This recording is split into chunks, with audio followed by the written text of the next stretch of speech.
Hello बच्चों, solid और solution हमारा अभी तक तैयार हो चुका है और उम्मीद है कि आप साथ साथ तैयारी कर ही रहे होंगे।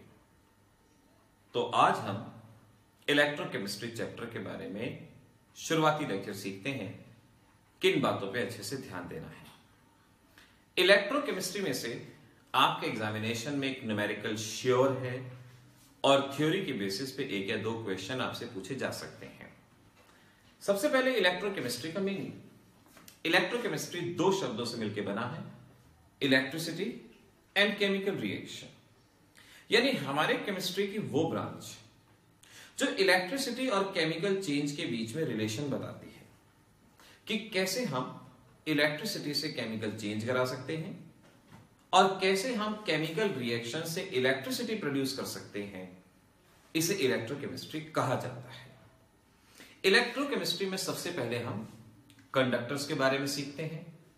कंडक्टर वो होते हैं जो अपने में से इलेक्ट्रिसिटी का कंडक्शन हो जाने दें, जैसे वायर्स, सॉलिड स्टेट कंडक्टर, पानी में नमक डाल दिया, लिक्विड स्टेट कंडक्टर। तो कंडक्टर अपने में से इलेक्ट्रिसिटी जाने देगा। दो तरह के conductor, solid state and liquid state. Liquid state conductor को इलेक्ट्रोलिटिक कंडक्टर भी कहा जाएगा। देखिए, कहानी की तरह याद कीजिए, याद करने में मजे आएंगे। नाउ इसके बाद अगली चीजें, अगली डेफिनेशन वगैरह वो और अच्छे से लर्न करो। Factor affecting the conductivity.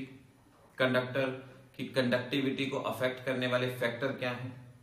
अगर स्ट्रॉन्ग इलेक्ट्रोलाइट होगा, ज्यादा आयंस देगा, बेटर कंडक्टर कहलाया जाएगा।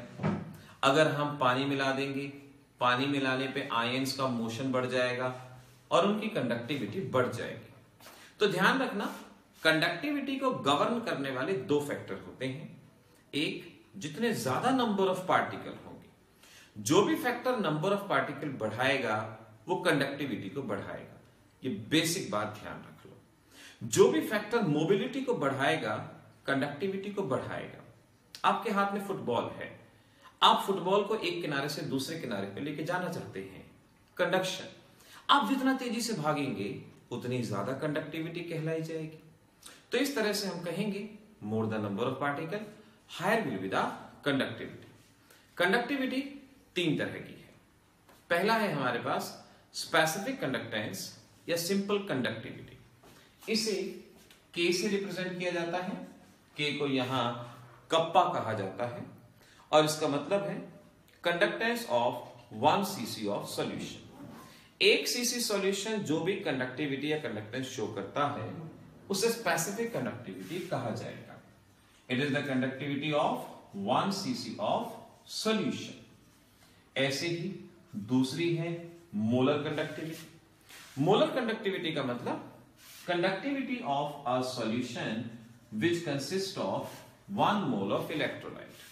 ध्यान से, यहां हमने सॉल्यूशन का वॉल्यूम 1 cc लिया और उसकी कंडक्टिविटी देख रहे हैं। यहां हमने वॉल्यूम कितना भी ले, अमाउंट 1 मोल लिया है और 1 मोल इलेक्ट्रोलाइट की कंडक्टिविटी देख रहे हैं। तीसरा है इक्विवेलेंट कंडक्टिविटी, यानी जब आप 1 इक्विवेलेंट इलेक्ट्रोलाइट लें उस वक्त जो कंडक्टिविटी है उसे इक्विवेलेंट कंडक्टिविटी कहा जाएगा। तो सबसे पहले तो ये तीन टाइप की कंडक्टिविटीज को याद रखिए। उसके बाद स्पेसिफिक कंडक्टेंस या स्पेसिफिक कंडक्टिविटी का फार्मूला 1/r इंटू L/A रखना है आपको। 1/r, R stands for resistance, L/A को सेल कांस्टेंट कहा जाता है। L है length of the cell, A है area of cross section.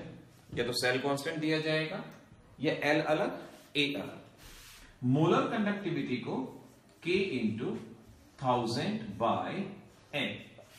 K यानी कप्पा स्पेसिफिक कंडक्टिविटी, यहां से K की वैल्यू इधर पुट करेंगे, M इज द मोलैरिटी दी जाएगी आपको, और इक्विवेलेंट कंडक्टिविटी में K इंटू 1000/नॉर्मैलिटी। इस तरह से हम बड़ी आसानी से इक्विवेलेंट कंडक्टिविटी, मोलर कंडक्टिविटी और स्पेसिफिक कंडक्टिविटी को बता पाएंगे। हमें इसको मालूम होना चाहिए, हमें इसके बारे में आना चाहिए। तो ऐसे इनके बारे में कोई भी क्वेश्चन पूछा जा सकता है। एक और रिलेशन याद रखना, molar conductivity is equal to acidity और basicity into equivalent conductivity.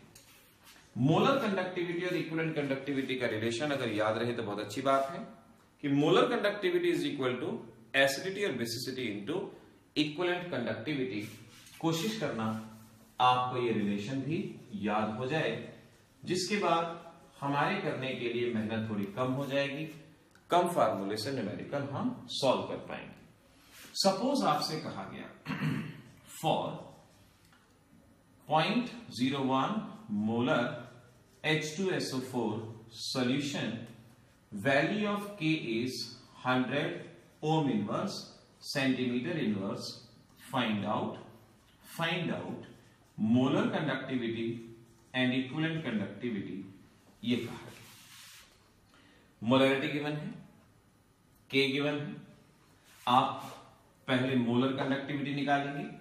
Molar conductivity कैसे निकालेंगे?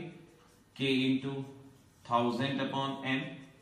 K की वैल्यू गिवन है, दैट इज 100, 1000 और मोलरिटी 0.01। मोलर कंडक्टिविटी आ जाएगी।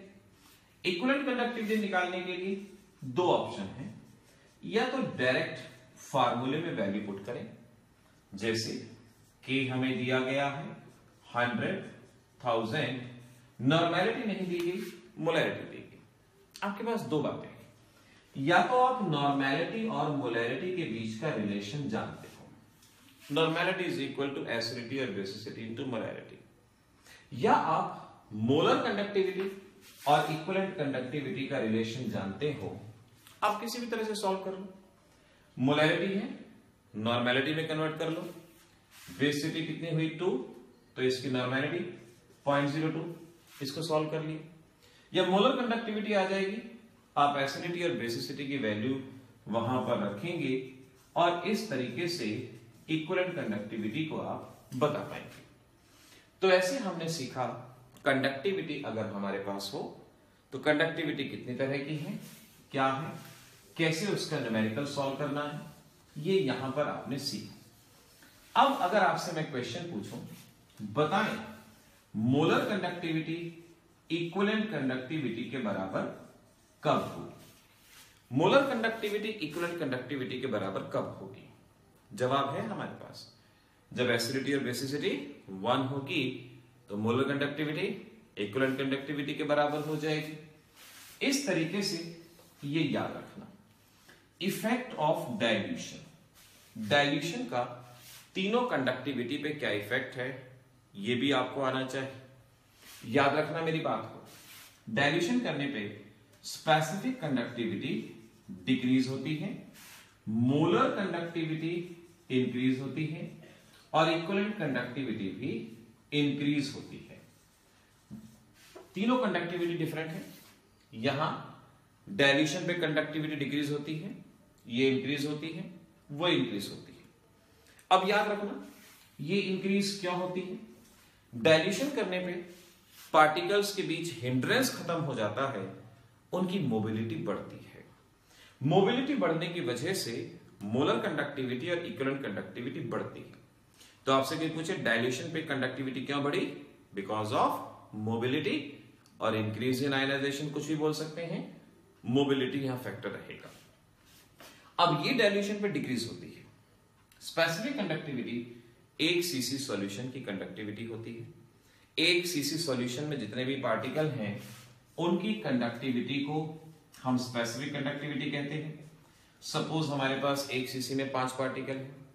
अब मैंने इसको डाइल्यूट कर दिया, डाइल्यूट करके वॉल्यूम बढ़ा दिया, 5 cc कर दिया। पहले 5 पार्टिकल 1 cc में थे, अब जब वॉल्यूम बढ़ा दिया जाएगा तो नंबर ऑफ पार्टिकल पर cc डिक्रीज हो जाएंगे, और अगर नंबर ऑफ पार्टिकल डिक्रीज हो जाएंगे तो कंडक्टिविटी डिक्रीज हो जाएगी। तो स्पेसिफिक कंडक्टिविटी डिक्रीज होती है because of decrease in particle पर cc ऑफ सॉल्यूशन। इस तरह से याद रखना। तो हमारे पास इनका फार्मूला, इनकी डेफिनेशन, इनका न्यूमेरिकल, डाइल्यूशन पे इफेक्ट, और इसके साथ साथ इनकी यूनिट भी याद रखना, ओम इनवर्स, सेंटीमीटर इनवर्स। आपसे इनकी यूनिट भी पूछ लेते हैं कि इनकी यूनिट क्या रहेगी। ओम इनवर्स सेंटीमीटर स्क्वायर और मोल इनवर्स ये याद रखें।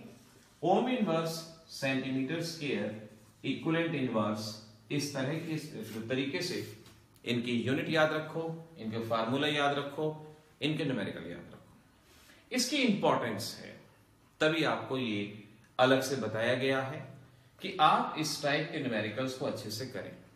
डिफरेंट बोर्ड्स में अलग अलग टाइम में इनके बेसिस पे न्यूमेरिकल आते रहे हैं और आपको ये टॉपिक बहुत अच्छे से ट्राई करना चाहिए।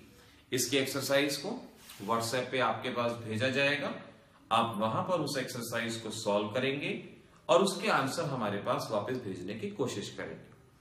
अगर आप रजिस्टर नहीं हुए हैं तो अभी भी आप रजिस्टर कर सकते हैं। आपको जस्ट व्हाट्सएप नंबर पे मैसेज करना है। ये मॉक टेस्ट, इसमें कोई भी चार्ज नहीं है, it is free of cost. आपने सिर्फ और सिर्फ तैयारी करनी है, आपने सफल होकर दिखाना है और जब आपके अच्छे मार्क्स आ जाएं तो बस मुझे मार्क्स बता देना अपने, इतना ही आपको करना है। तो कोशिश करिए, देखते रहिए। आज इलेक्ट्रोकेमिस्ट्री के पार्ट 1 में हमने यहां कंडक्टिविटी के बारे में सीखा।